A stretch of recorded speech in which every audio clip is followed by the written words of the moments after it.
Buenas noches. Hoy estamos con el fundador y referente del Movimiento de Trabajadores Excluidos y de la Confederación de Trabajadores de la Economía Popular, con Juan Grabois. Él nació en San Isidro en 1983, es licenciado en Ciencias Sociales, abogado, escritor, docente en la Universidad de Buenos Aires. Está casado, tiene 2 hijas y un hijo. También es asesor del Pontificio Congreso de la Justicia y de la Paz, un organismo de la Iglesia Católica que promueve el desarrollo de los países pobres y de la justicia social. Por un rol y su amistad con el Papa Francisco se lo ha señalado muchas veces como el consultor del Vaticano en la Argentina, el hombre del Papa en la Argentina, algo que él siempre desmiente. Como abogado ha representado cientos de causas vinculadas a la defensa de los derechos humanos, económicos, culturales, ambientales, de los sectores más pobres de la Argentina. Un caso paradigmático es la defensa de los derechos laborales de los cartoneros. También acompaña fuertemente el trabajo de los costureros inmigrantes, de los vendedores ambulantes, los liberados de las comunidades campesinas y su acceso a la tierra y de los pueblos originarios.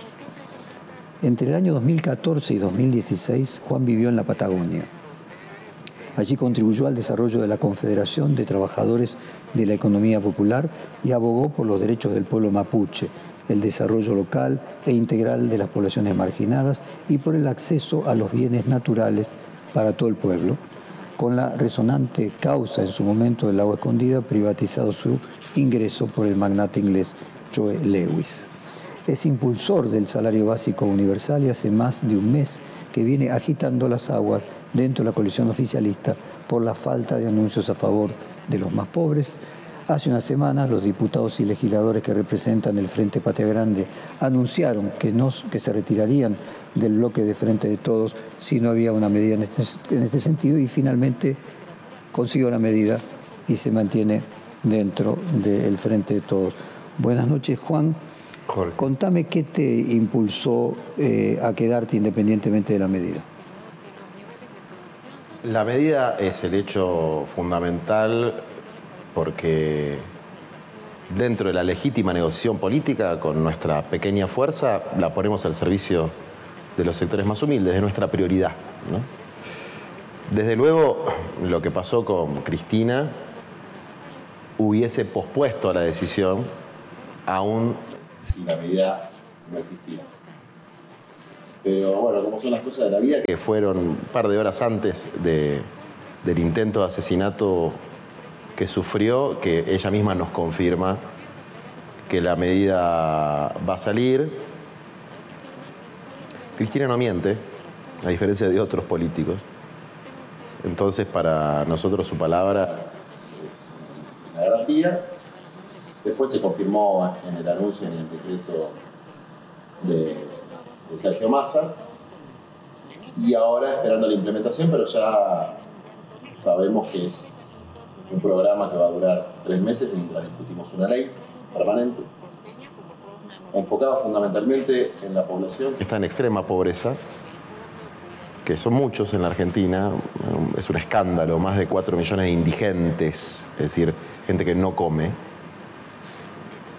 y que a la vez son trabajadores informales o de la economía popular a los que no les alcanzan los ingresos. Bueno, para esa población va a haber un ingreso equivalente a la canasta alimentaria, ¿no? Estar en contra de eso es negarle a alguien el derecho a comer, ¿no? Es como muy loco.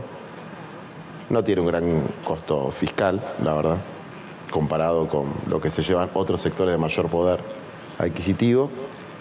Así que esa medida, que es tardía e insuficiente, bueno, es algo.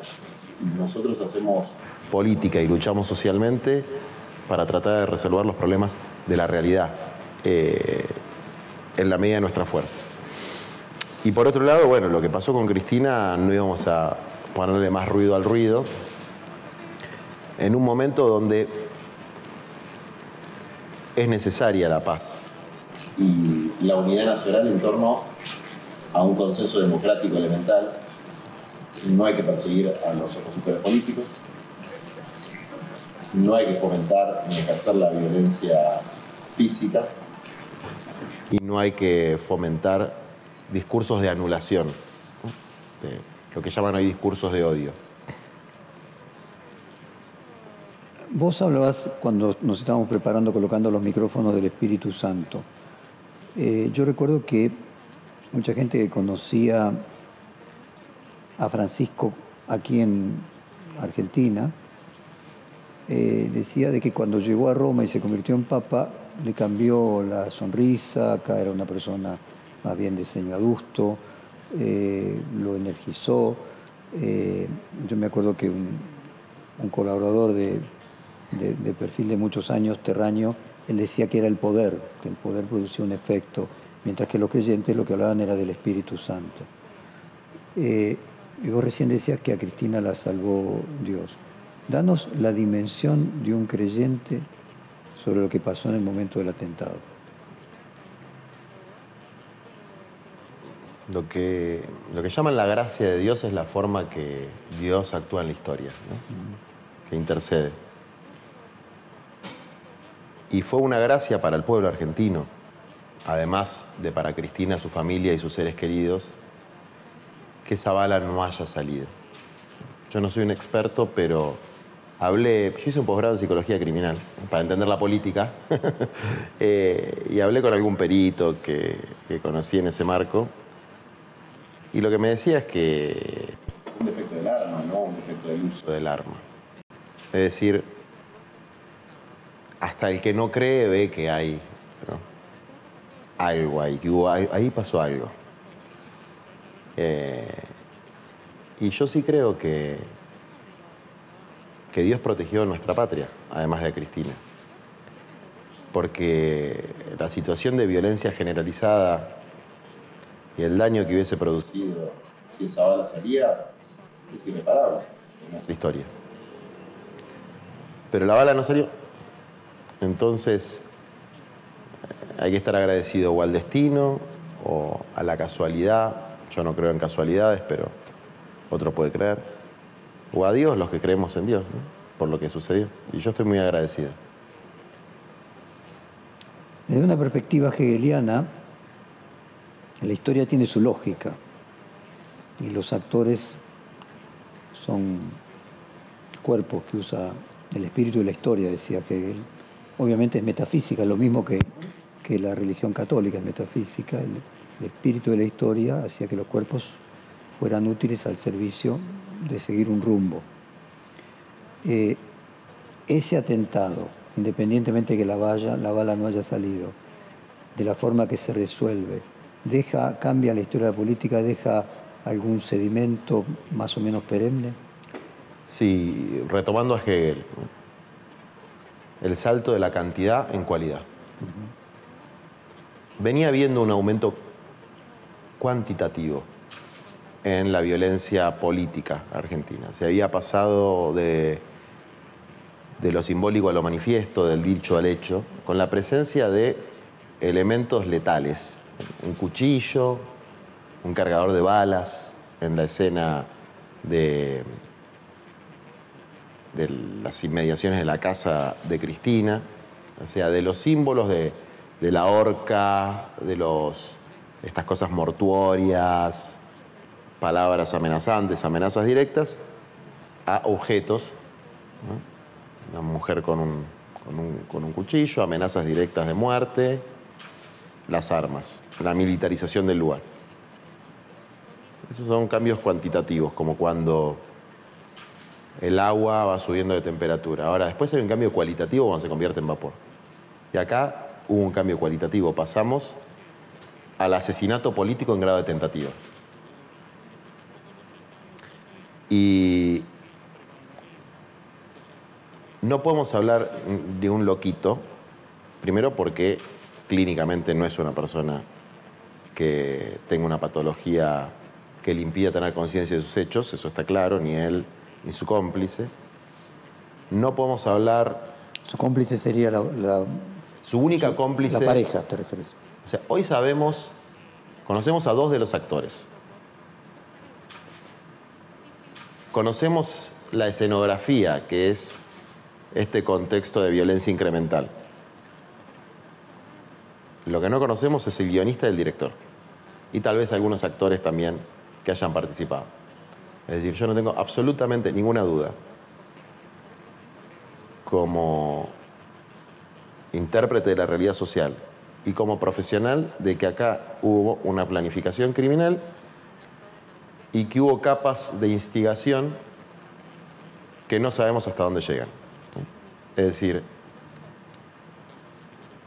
yo conozco mucho el mundo de los vendedores ambulantes. Seguramente como pocos. No puedes andar con copitos por Recoleta sin tener vínculo con la policía. No hay ninguna posibilidad. Y esta persona había estado 2 o 3 veces.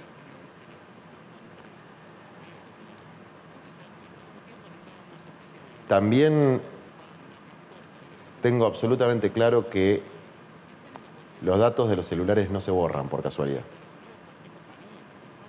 Es decir, si el homicida tenía los conocimientos suficientes para instalar un programa que formateara el celular en esas circunstancias, no es un loquito, no son compatibles las dos teorías.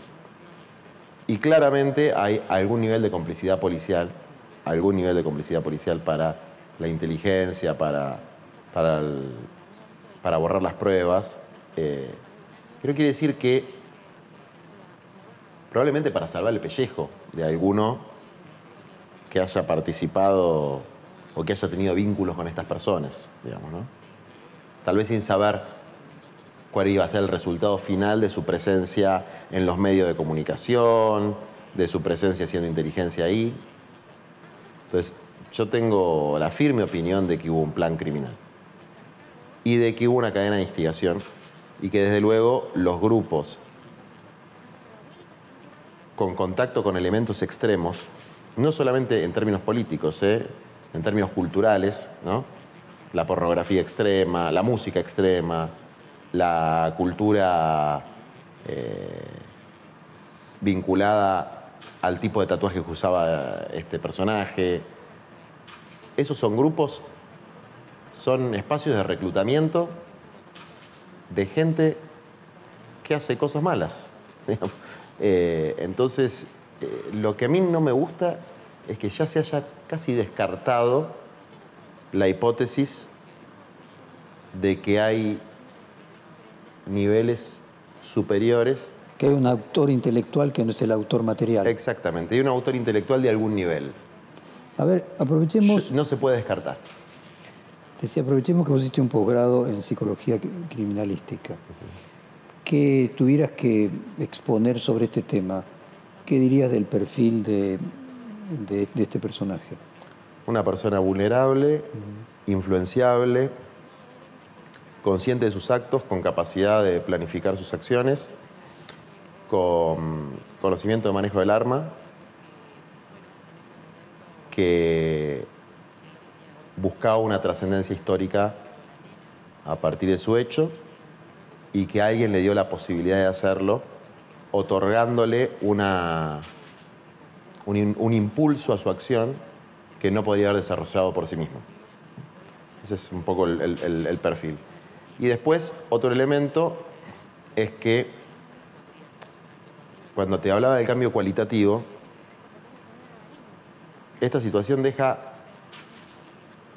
abierta una posibilidad, que en la Argentina estaba cerrada. Es decir, la posibilidad del atentado político. Eso en la Argentina estaba cerrado. Ahora se abrió. Y cuando se abre, sí pueden aparecer las réplicas individuales, ¿no? Entonces, es un peligro para la democracia, para la patria y para todos los dirigentes políticos. Por eso me parece bastante lamentable que no se haya podido generar ninguna instancia seria de repudio generalizado y de consenso sobre 3 o 4 puntos elementales para frenar, digamos, el contexto y todo lo que pueda contribuir a fomentar esta situación. Entonces ahí me parece que eso deja, ¿no?, abierta la posibilidad del atentado y la violencia letal. De futuros atentados. Exacto, de los futuros atentados. ¿Qué deja esa posibilidad? Eso me parece como el dato a futuro. Déjame ir avanzando del autor material para llegar a lo intelectual, al contexto, a lo cultural. Cuando se produjo el atentado a Ronald Reagan, que vos recordarás, la persona que lo llevó adelante lo que quería era impresionar a Jodie Foster, actriz de Taxi Driver, y al final de la película Taxi Driver, quien actuó en ese momento Robert De Niro, intentaba asesinar a un candidato a presidente. Lo que se planteó es un trastorno histriónico, que lo define claramente la Sociedad de Psiquiatría Norteamericana, una persona que lo que necesita es tener un protagonismo, convertirse en héroe a través de un hecho de este tipo. Uh-huh. Esa psicopatología no es producto de la Argentina ni producto del clima de época. ¿Te parece que le cabe a esta persona, independientemente luego de que hayan otras causas que lo hayan facilitado? Puede ser, pero las explicaciones que se dan a los atentados nunca pueden estar cerradas y clausuradas a interpretaciones, ni en el caso de Reagan, ni en el caso de Cristina. Maquiavelo tiene un capítulo entero sobre las conjuraciones, le llama, o es así, las conspiraciones existen. No es que no existen. Una cosa es ser conspiranoico, paranoico, y otra cosa es descartar la posibilidad de que haya grupos preparando una situación. Hay una diferencia esencial acá, que acá hubo una grupalidad. Es decir, no es un personaje individual expresando sus caracteres individuales. Hubo una planificación colectiva, por lo menos de 2 actores, y muy probablemente de un grupo más amplio, que es un grupo lumpen, pero instigado. ¿Dónde está el instigador? Desde el punto de vista de la investigación criminal, habrá que ver hasta dónde llega la prueba. La verdad que con el Poder Judicial que tenemos, con los servicios de inteligencia, son una cloaca que tenemos, y con la policía que tenemos, muy probablemente no llegue muy lejos, no llegue mucho más del primer círculo. Sí hay una vieja frase que es: hay que seguir la ruta del dinero, ¿no? Es decir, ¿cuáles son los intereses materiales? ¿A quién hubiera beneficiado? ¿A quién le hubiera beneficiado que ese atentado se hubiese consumado? Yo creo que Cristina constituye un obstáculo para lo que yo podría llamar un pacto de pacificación colonial en la Argentina. Es decir, tener un estatus de colonia. ¿Qué es una colonia? Básicamente un país que en sus aspectos estratégicos no tiene ningún tipo de soberanía. ¿Y cuáles son los aspectos estratégicos que a las grandes potencias le interesa a la Argentina? Los minerales, los hidrocarburos y la producción primaria de granos. Uno puede decir el agua, alguna cosa más, pero ahí está, se lo dijo Mark Stanley muy bien. Pónganse de acuerdo, muchachos, dennos un marco de estabilidad para que podamos extraer estos recursos, y a ustedes les va a ir mejor y a nosotros también. Ya. Cristina constituye un elemento de crispación de esa posibilidad de pacificación colonial. Su sola existencia es un obstáculo, lo cual no quiere decir que el obstáculo pueda ser superado, ¿no? Pero es un obstáculo. Por eso hay sectores que buscan su eliminación simbólica, jurídica y física. Yo estoy convencido de que es así. Es decir, que el hostigamiento contra Cristina no es producto de las cosas que haya hecho mal, que seguramente las hizo, y muchas. No es producto siquiera de su temperamento confrontativo. Es producto de que constituye un obstáculo a determinado esquema o proyecto colonial en la Argentina. Digamos. Un obstáculo, estoy diciendo, ¿no? No es una garantía de soberanía, pero es un obstáculo a la colonización. Y todo el contexto previo de odio, también en Maquiavelo está en este capítulo sobre las conjuras,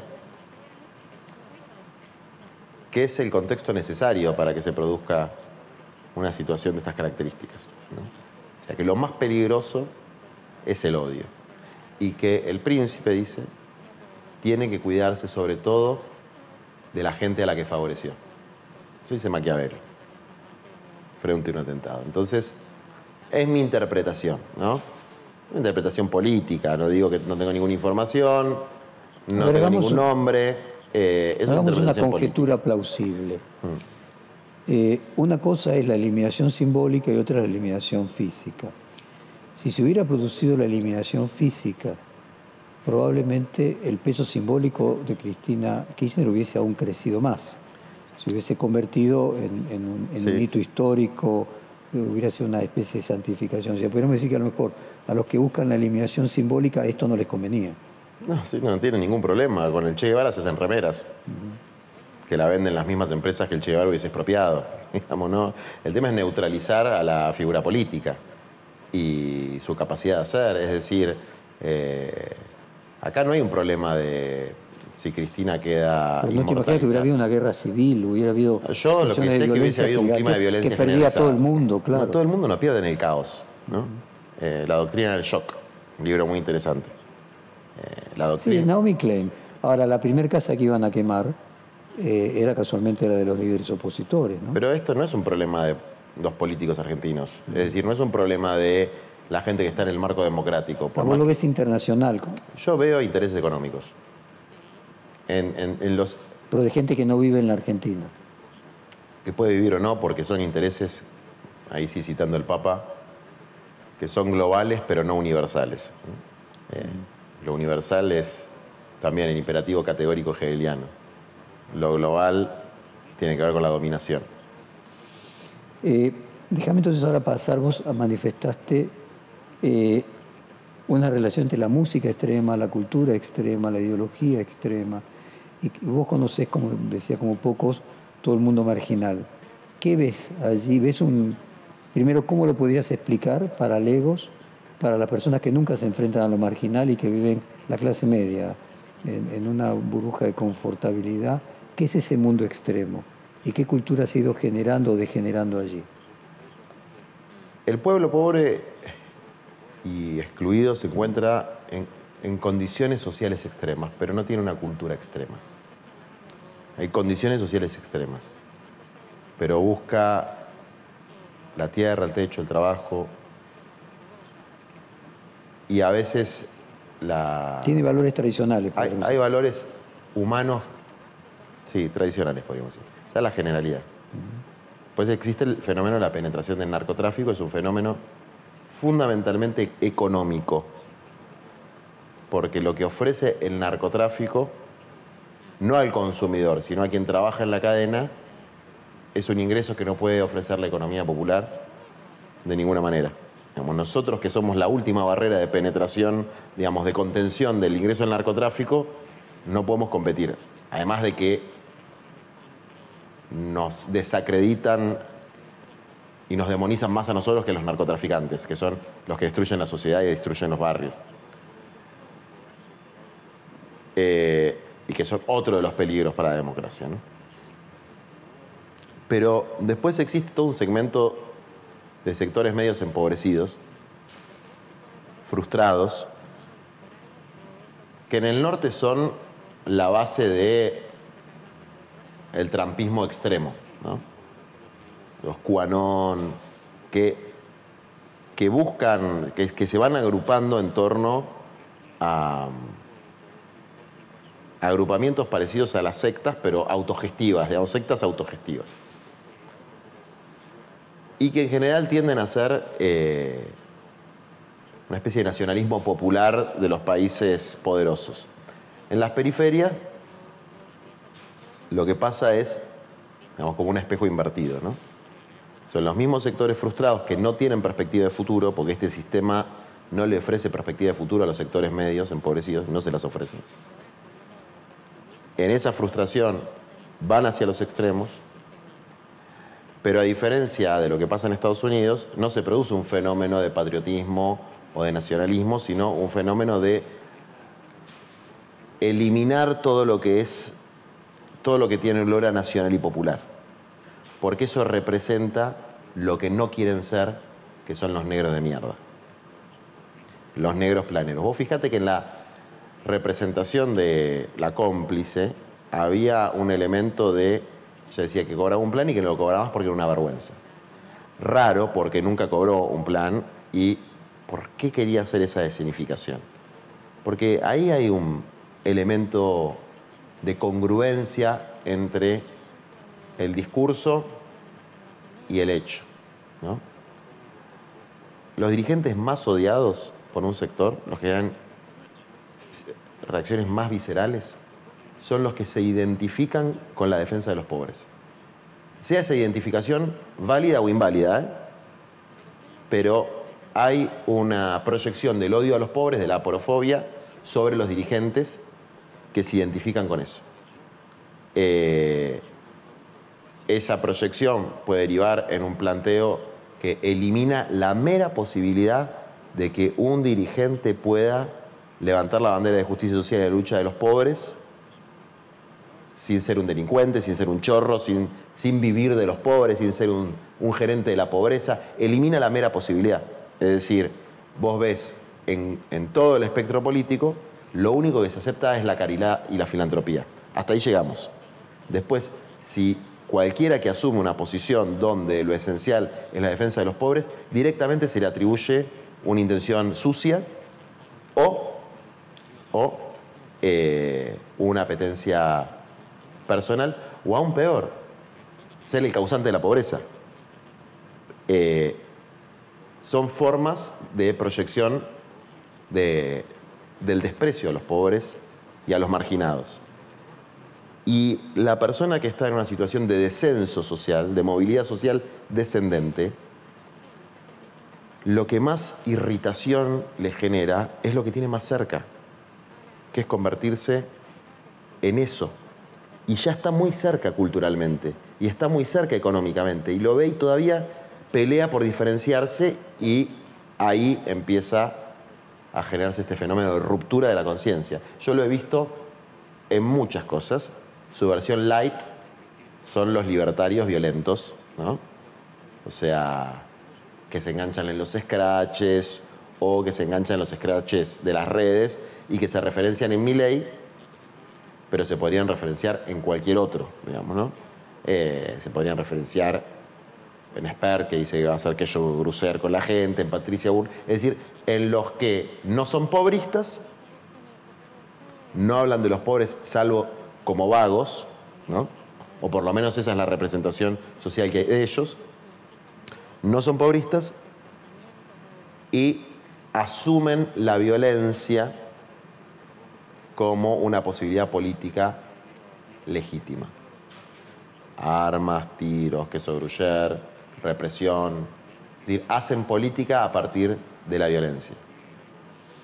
Mencionaste Milei y hace algunos meses nosotros hicimos juntos un largo debate de 5 horas entre vos y Milei. Hoy en retrospectiva, ¿qué te quedó de aquel debate? ¿Cómo crees que fue evolucionando Milei en el contexto electoral? Yo creo que, primero, creo que Milei es alguien que cree en lo que dice, a diferencia de lo que pasa con otros personajes como Patricia Bullrich y Esper, que no les importa si creen o no, digamos, están en la búsqueda del poder. Entonces es un utópico, de una utopía o un distópico, si lo ves desde mi punto de vista. O sea, vos lo ves honesto a Milei. Lo veo una persona Honesto en un mundo de ideas, que vive en un mundo de ideas. Absolutamente, desea un país que no existe, ¿no?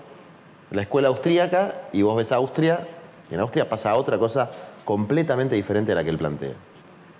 Y ese mundo de ideas lo lleva a tener planteos que son también disociados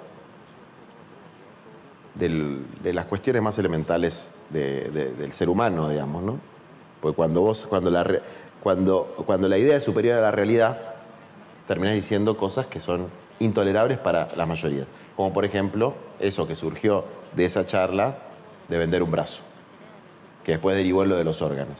Y que eso, de alguna manera, a mucha gente le develó la inviabilidad de ese planteo libertario. Es decir,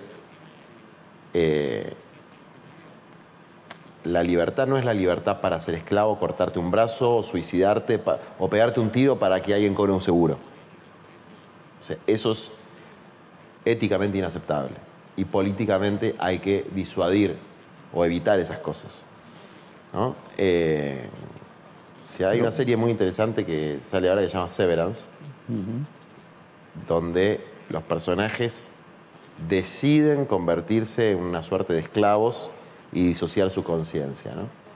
Y es tiene que ver con el debate de los límites de la libertad absolutizada, y cuando llegás a la cuestión de la legalización del tráfico de órganos, bueno, ahí ya las personas más o menos socializadas, que quieren a sus hijos, que quieren a sus padres, que quieren a la gente que los rodean, dicen, no, pará, hasta acá llegué.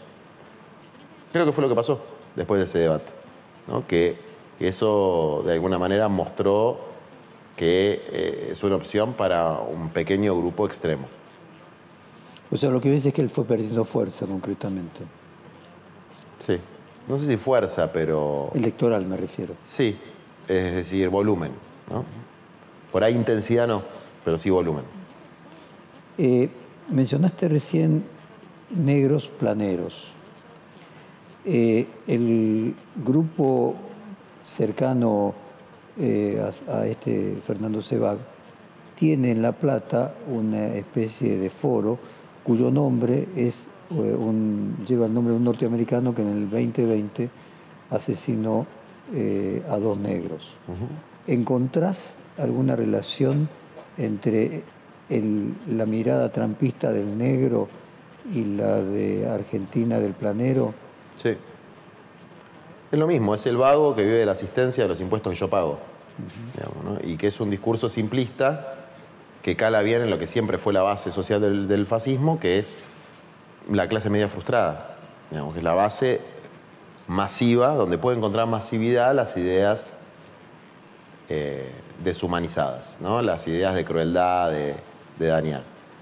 El estereotipo del negro, chorro, vago, parásito, que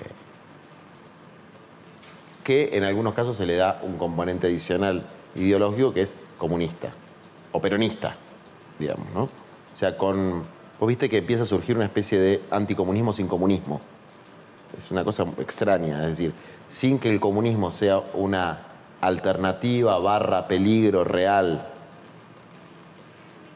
hay una especie de asimilación de cualquier actitud socialmente sensible con el comunismo y el socialismo. Por eso tantas insignias anticomunistas. Entonces, toda esta asociación, socialismo, comunismo, negro, chorro, vago, parásito, versus gente honesta que paga los impuestos, pero que al final la gente honesta que paga los impuestos tiene un fierro y va a ser un asesinato.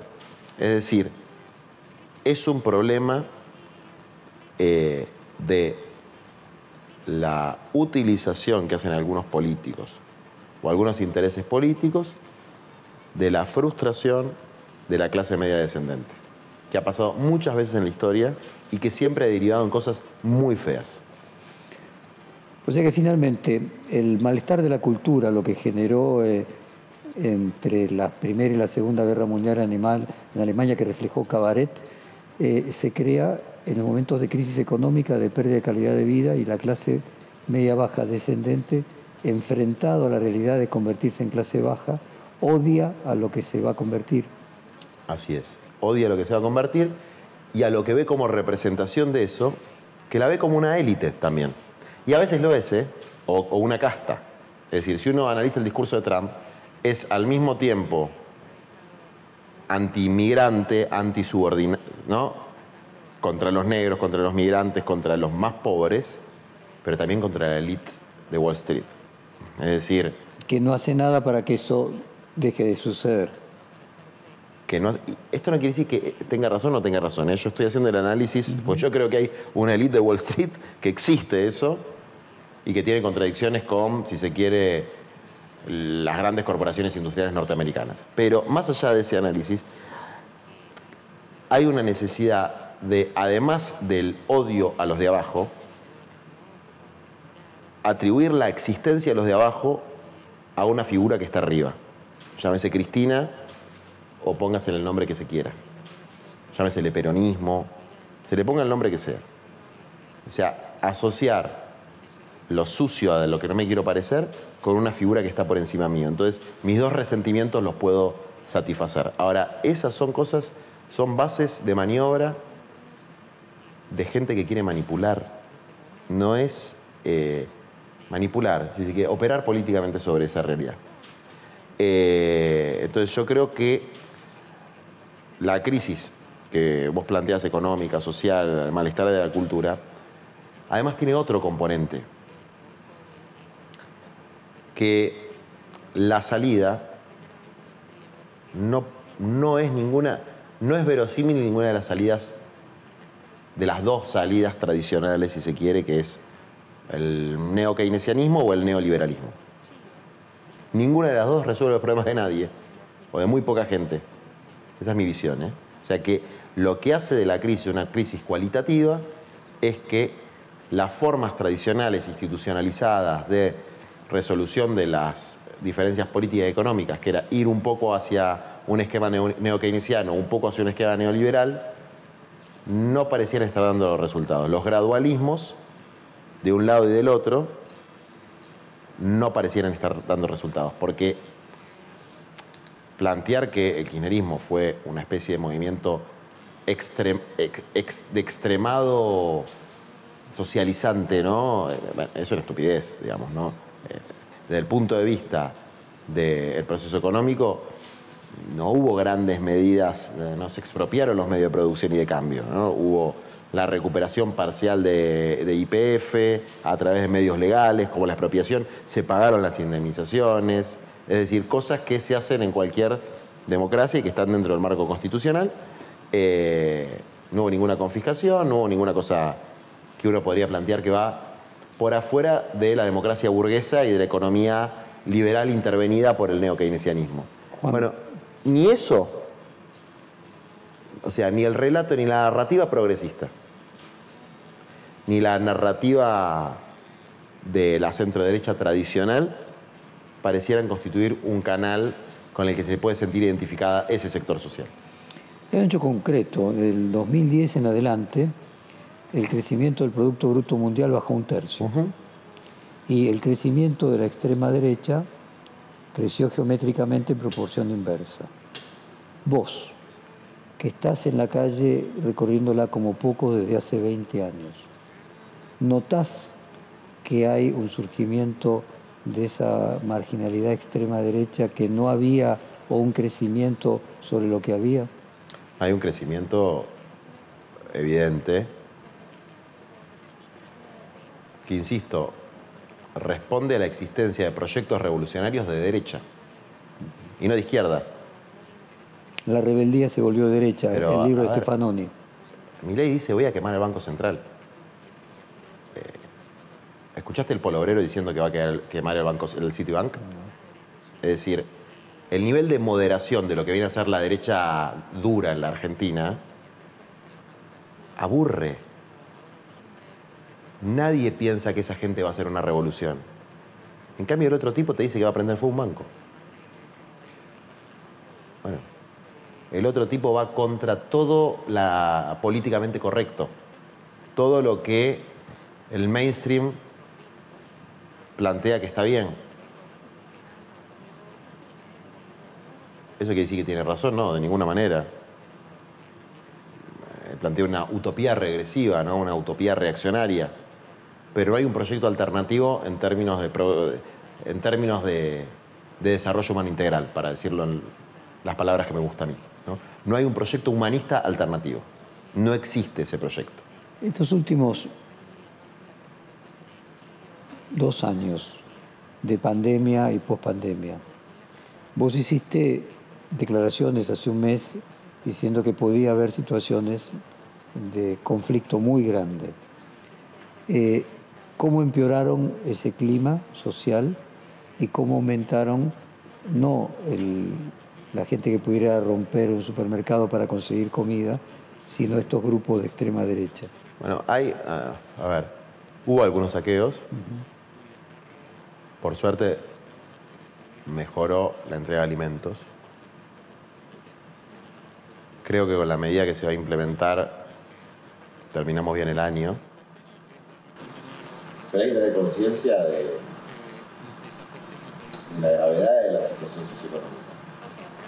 No solamente de la franja más pauperizada, más indigente, sino, insisto, de los sectores medios que trabajan por cuenta propia o asalariados. Este fenómeno de los working poor, o sea, de los asalariados registrados en blanco con aguinaldo, vacaciones, pobres, por abajo de la línea de pobreza, es un fenómeno relativamente novedoso.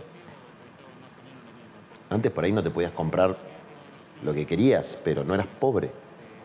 Ahora podés trabajar 8 horas en blanco en una empresa normal y ser pobre. Entonces, y desde luego, sos un desposeído además. Porque además de ser pobre por ingresos, no tenés patrimonio. No tenés un departamentito. Entonces, esa situación donde, insisto, los salarios, y es una situación como decís mundial, porque donde los salarios no te permiten una perspectiva de mínima satisfacción, y encima tenés un bombardeo cultural de la felicidad extrema de una minoría feliz que existe en algún lugar y que disfruta de la vida y lo ve todo el mundo, y lo que está socializado es que existe esa gente, que existe esa vida, que son muchos, pero vos no entrás ahí, le genera mucha frustración. Juan, te propongo hacer un corte comercial y volver del corte yendo al tema electoral, yendo al tema del futuro del peronismo, el futuro del Frente de Todos. Volvemos de acá a 2 minutos, dale.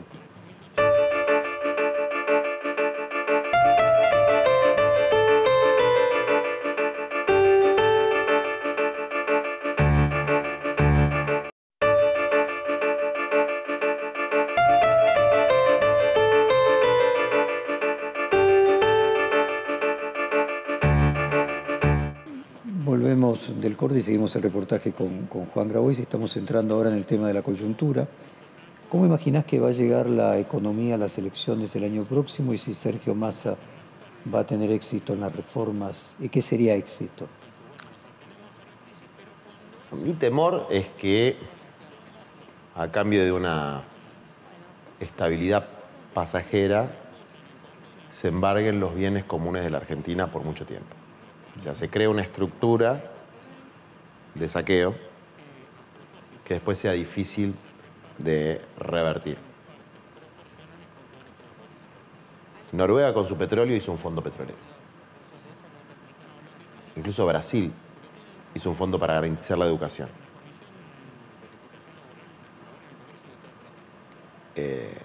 López Obrador anunció la creación de una empresa nacional de litio. Acá se van pasando los contratos entre grupos empresarios que están muy asociados además a la llegada de Massa, ¿no? Massa llega con un grupo político empresario. Hay que ver quiénes fueron a la Asunción, nada más. Me preocupa eso. Me preocupa... Creo que va a estar en la conciencia y en la visión histórica que tenga o no tenga Sergio Massa, si se convierte o no se convierte en el escorpión de la fábula. Ese escorpión que hay una tortuga que ayuda a cruzar el lago y que la pica por su propia naturaleza. Mis experiencias de negociación con Massa no fueron buenas. Fueron de incumplimientos. Te estoy hablando de negociación sobre cuestiones sencillas, hacer un sistema de cartones en Tigre, o en este último tramito buscar una medida de impacto para sectores más empobrecidos. No fueron experiencias en donde ves... Sí, que el incumplimiento pudo haber sido por imposibilidad. o claro, complejidad. Puede haber habido alguna complejidad. Yo no quiero cancelar, viste que ahora se dice cancelar a nadie. Pero creo que hay algo ahí un poco en esta idea de que ser un político exitoso tenés que ser medio... Tenés que cagar gente, ¿no? Tenés que hacer tu carrera sobre cadáveres de otros. Bueno, no es lo que yo quiero para la Argentina. No digo que Massa sea necesariamente eso, digo que puede ser o no ser el escorpión de la fábula. La tortuga sería en este caso, o el sapo, no me acuerdo qué era. Sería más Cristina, ¿no? Para decirlo de alguna manera, porque creo que ella lo empodera por la necesidad de una figura de autoridad en el marco de una armada Brancaleone, donde las importaciones las definía un poquito el Banco Central, un poquito Culfas, donde el ministro de Economía decidió que él se quería volver a su vida, se tomó el palo de manera totalmente irresponsable. Bueno, una situación que requería una figura de autoridad. Bueno, vamos a ver si esa autoridad se usa en función del bien común o no. Eso es algo que está por verse y dependerá de él. Mis experiencias hasta ahora no han sido de las mejores. Y en términos de las perspectivas electorales que me preguntabas, yo lo que pienso es que los que no nos queremos adaptar o asumir que la política es la administración de lo existente, fundamentalmente cediendo o concediendo a los sectores de poder, sino que la política implica transformar la realidad, que eso implica una planificación, que eso implica la participación y la priorización de los sectores populares, que eso es con los sectores del mercado, pero también con las organizaciones comunitarias y con lo público, y que hay que hacer grandes reformas, que no tenemos que diluirnos, ¿no? Hasta generacionalmente en Corea del Centro, que no existe, ¿no? El chiste de Corea del Centro es que no existe. ¿Es Corea del Sur o Corea del Norte? Puede estar en alguno de los dos lugares. Es decir, diluirnos en algo que disfrazado de normalidad, ¿no? En realidad es una claudicación frente a la potencia que tiene la política de transformar la realidad, ¿no? Y yendo a los ejemplos concretos, ¿te gustaría que el candidato del Frente de Todos fuera Cristina Kirchner a presidente? No sé, es una cosa que no... En 2019 estaba seguro. Ahora no sé, a ver, te digo, mi candidato o candidata ideal es un hombre o una mujer que viene muy de abajo. Y tu planteo era alguien de otra generación. Y alguien de otra generación. ¿Pero para 2023 también? No lo sé, no lo tengo claro. A ver, si Cristina decide ser candidata, yo la voy a apoyar. Eso es así porque aparte, yo nunca fui fanático de Cristina. Lo digo siempre porque es parte de mi historia política. Pero nuestra gente la quiere. Nuestra gente la quiere, eso es muy fuerte.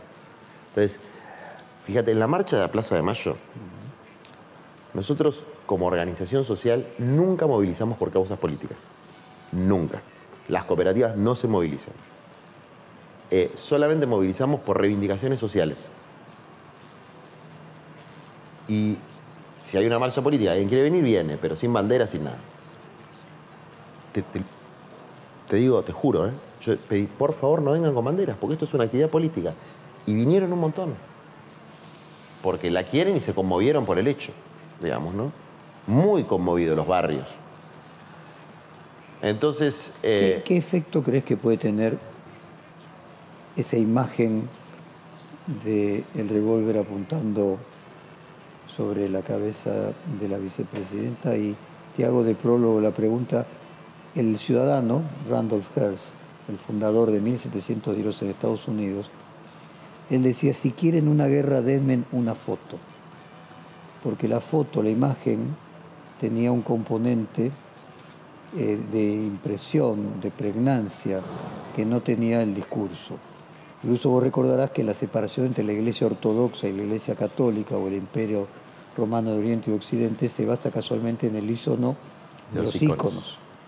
Es decir, hay un ícono ahí, hay una imagen con una pregnancia salvando la gigantesca distancia. Bueno, ahí lo primero que te decía es, para mí esa imagen implica la latencia de la posibilidad de la violencia política.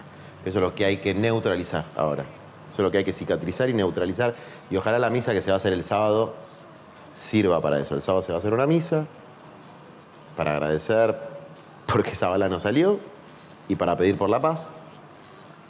Ojalá venga la oposición. Pero hay que neutralizar esa posibilidad no democrática, ¿no? Esa salida no democrática. Pero después, ¿cómo pega en la sociedad esa foto? Va a ser muy interesante verlo. Si es a partir de la empatía de pensar, podría haber sido tu mamá, tu hermana, tu novia. O sea, alguien le gatilló en la cabeza a una mujer, a una persona, y si podemos lograr recuperar la empatía hasta humana, por más de que estés en la otra vereda políticamente, o si lo que hace es, insisto, generar estas reacciones que me dicen que hubo algunas, de festejar la muerte, ¿no? De festejar la posibilidad de la muerte, es decir, qué lástima que no practicó, y que de humor negro pasa a ser en realidad la manifestación de un deseo, ¿no? Ojalá que lo que prime sea lo primero, porque vamos a ser una sociedad mejor. Vamos a ser una mejor sociedad. Juan, cuando Cristina tuvo que declarar como Dodo Pi en el año 2016 y estaba sola y se suponía que no tenía mucho futuro político, vos fuiste una de las dos personas que la acompañó en ese momento. El infortunio genera en los demás esa empatía, es decir, ver a la vicepresidenta enfrentando esa situación, aumenta el caudal electoral del Frente de Todos para noviembre, octubre del año próximo. Puede que sí, puede que no. Es decir, yo creo que lo que hace es permitir una ventana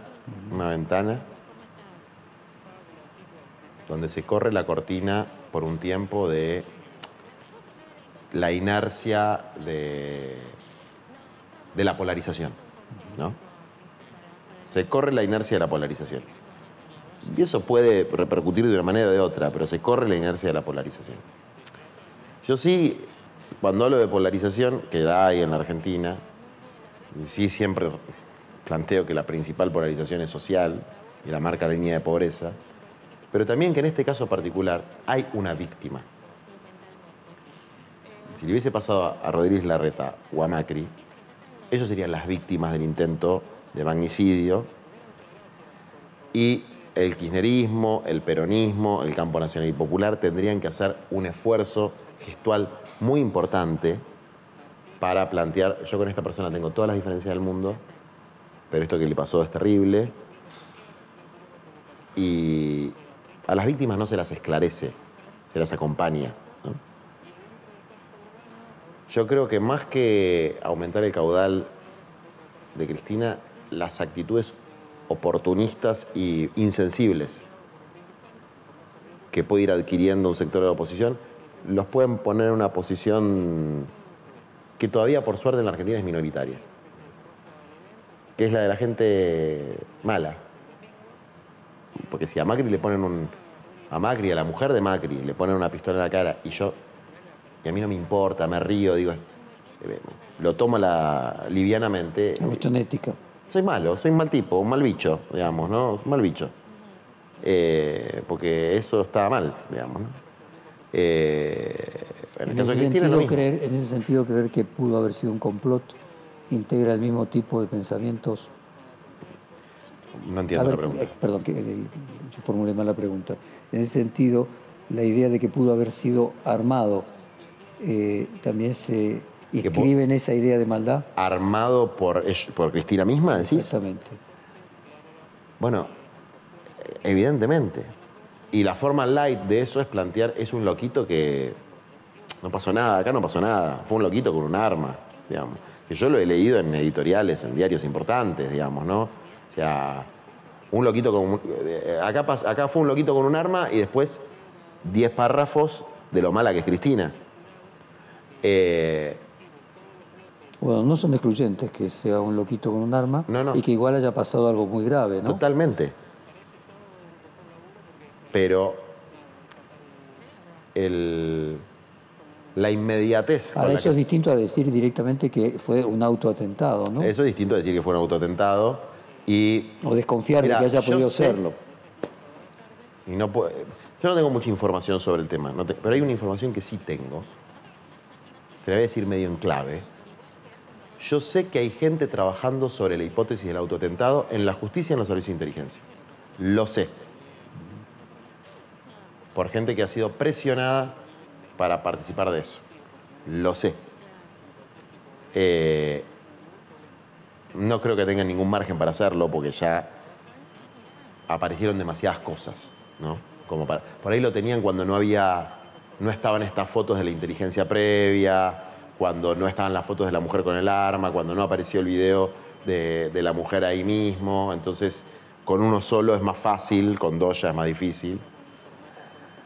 Pero sé que hubo gente importante de la justicia vinculada a servicio de inteligencia tratando de convencer a otras personas de construir esa hipótesis. Juan, se nos acabó la hora. Muchas gracias. Fue un placer nuevamente conversar con vos y vamos a repetir como hacemos habitualmente periódicamente. Muchas gracias. Muchas gracias a vos.